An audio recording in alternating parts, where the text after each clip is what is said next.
Hi all, welcome to Gangayyan vlogs. అందరూ Sunday special ఏం చేసుకున్నారు? మేమైతే ఏదైనా చేసుకుందాం అనుకున్నాం కానీ ఇంకా లేచేసరికి టైం అయిపోయిందండి. వీకెండ్ వచ్చిందంటే తెలిసిందే కదా. సో సర్లే ఇంకేం చేస్తాం, మా ఆయన ఆఫీస్ దగ్గర మీమ్ మండి అని ఒకటి ఉందండి.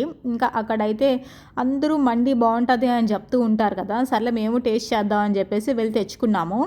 ఇంకా అక్కడే తిందాం అనుకున్నాం కానీ సర్లే ఎందుకులే ఇంటికి తీసుకెళ్ళిపోదాము అని చెప్పేసి ఇంకా వెంటనే అక్కడ డిసైడ్ అయ్యాము. మామూలుగా అయితే అక్కడే తిందాం అని వెళ్ళాం కానీ అక్కడికి వెళ్ళి చూసిన తర్వాత వద్దులే ఇంటికి తీసుకొని వెళ్ళి కొంచెం ప్రశాంతంగా నెమ్మదిగా తింటూ ఇంకా టీవీ చూద్దాంలే అని చెప్పేసి అనుకుంటూ ఉన్నాము. మీరు కూడా మాలాగే అనుకుంటూ ఉంటారా?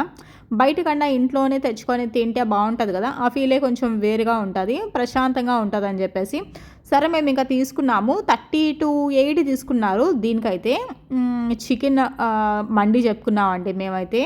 మద్బీ అనుకుంటా, మద్బీ అయితే దానికి 30 to 80 అయితే తీసుకున్నారు. చూస్తున్నారా వాళ్ళు ఇచ్చింది అది చికెన్ అంటే 1/4 చికెన్ అయితే మనకి ఇచ్చేస్తారు. దీంట్లో 1/4 లెగ్ ఉంటుంది కదా, ఇప్పుడు పెద్ద కోడిలో 1/4 అనమాట, ఒక కాల్లాగా మనకి ఇస్తారు. చాలా బాగుంటుంది. నేనైతే తిన్నప్పుడు నిజంగా చాలా చాలా బాగా అనిపించింది. ఆ రైస్ కూడా అసలు అది అంత కలర్ ఉన్నా కూడా లైక్ ఏంటంటే అంత మసాలాస్ కూడా ఏం లేవు. అందుకే మండి అంటే అంత బాగుంటుంది అంటారేమో. నాకైతే నార్మల్ చికెన్ బిర్యానీ కన్నా మండియే చాలా బాగా నచ్చింది తినిన తర్వాత. బాగా చేశారు. ఇంకా చికెన్ కూడా బాగా బాయిల్ అయ్యింది కూడా. వాళ్ళు ఇచ్చింది ఏంటంటే ఫస్ట్ ఆ బాల్స్ చూసారా, ఆ బాల్స్ లాగా స్వీట్ అనమాట. అది మైదా బాల్స్ అనుకుంటా నాకు తెలిసి. ఆ డిష్ ఇక్కడ స్పెషల్ అండి దుబాయ్లోని. ఎక్కువ మంది అదే తీసుకుంటూ ఉంటారు. దానిపైన నువ్వులు కూడా స్ప్రింకిల్ చేస్తారు. ఇంకా అదే కాకుండా సలాడ్ అయితే ఇచ్చారు. కీరా, ఆనియన్, నిమ్మకాయ, ఇంకా క్యారెట్ అయితే ఇచ్చారండి.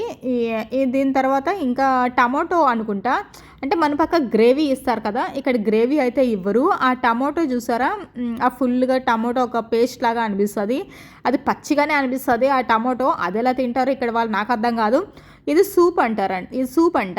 నేను ఇంకా ఇదే దాంట్లో గ్రేవీలాగా కలుపుకోలేమో అనుకున్నాను. మా హస్బెండ్ చెప్పారు అది సూప్. అది లైక్ ఏంటంటే చికెన్ సూప్ అది ఉంటుంది కదా బాయిల్ చేసినప్పుడు, ఆ మండి బాయిల్ చేసినప్పుడు కింద వస్తుంది కదా, మేబీ ఆ సూప్ అనుకుంటా. ఇంకా రైతా ఒకటి ఇచ్చారనమాట, ఆనియన్స్ వేసి. ఇది వాళ్ళు ఇచ్చింది. దీనికైతే వాళ్ళు 30 to 80 దగ్గర కలెక్ట్ చేసుకున్నారు. మన దీంట్లో చెప్పాలంటే 650 రూపీస్.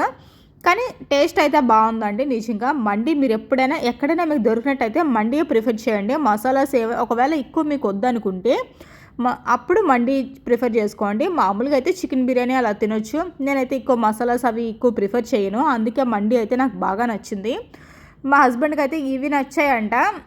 అంటే దాని మీద కొంచెం బెల్లంలాగా వేసి స్వీట్ అయితే కొంచెం ఆయన బాగానే తింటారు మా హస్బెండ్. సో అందుకు అలా నచ్చింది. నేనైతే ఇక్కడ మీకు తీసి చూపిస్తున్నాను చూడండి. హాఫ్ లెగ్ ఇది, లైక్ హాఫ్ కాదు 1/4 లెగ్ అనమాట. అది ఎంత పెద్దది ఉంది కదా, కానీ ఇంత పెద్దది వాళ్ళు అసలు ఎలా రోస్ట్ చేస్తారో కూడా నాకు అర్థం కాలేదు. అంత అంటే ప్రతి ఒక్క దగ్గర బాగా కుక్ అయిందండి. మసాలాస్ అన్నీ బాగా పట్టి చాలా బాగుంది. ఇంకా ఇక్కడ రైస్ చూసారా, 2 types ఆఫ్ రైసెస్ ఇచ్చారు. ఒకటేమో కొంచెం బాగా స్పైసీ, ఇంకోటి వచ్చేసి నార్మల్ అనమాట. వాళ్ళు మాకు అడిగారు స్పైసీ కావాలా నార్మల్ కావాలని. నేను చెప్పాను హాఫ్ తీయండి అని చెప్పేసి, హాఫ్ ప్యాక్ చేయండి అని చెప్పాను. ఓన్లీ స్పైసీ అంటే మనం అంటే తినే కూడా కొంచెం కష్టం అవుతుంది కదా, సో అందుకే నేను రెండు అలా చెప్పాను. కానీ దీంట్లో ఆ టమాటోది ఎలా తింటారో నాకు ఇప్పటికీ అర్థం కాదు. అదైతే మేము అసలు టచ్ కూడా చెయ్యం. అసలు టమాటోది ఎలా వేసుకొని తింటారో ఏంటి, అది నిజంగా పచ్చి అంటే పచ్చిగా ఉంటుందండి ఆ టమాటోది. మరేమో వీళ్ళకి ఆ కాంబినేషన్ ఏంటో మనకు అర్థం కాలేదు. మనమైతే షేర్వాలా చేసుకుంటాం కదా బిర్యానీలోకి, మేబీ స్పైసెస్ అంతా తక్కువే తింటారు కాబట్టి అలా తీసుకుంటారేమో. కానీ మీరైతే ఒకసారి మేమండి మీకు దగ్గరలో ఉంటే ఒకవేళ ప్రిఫర్ చేయండి, సూపర్గా ఉంది.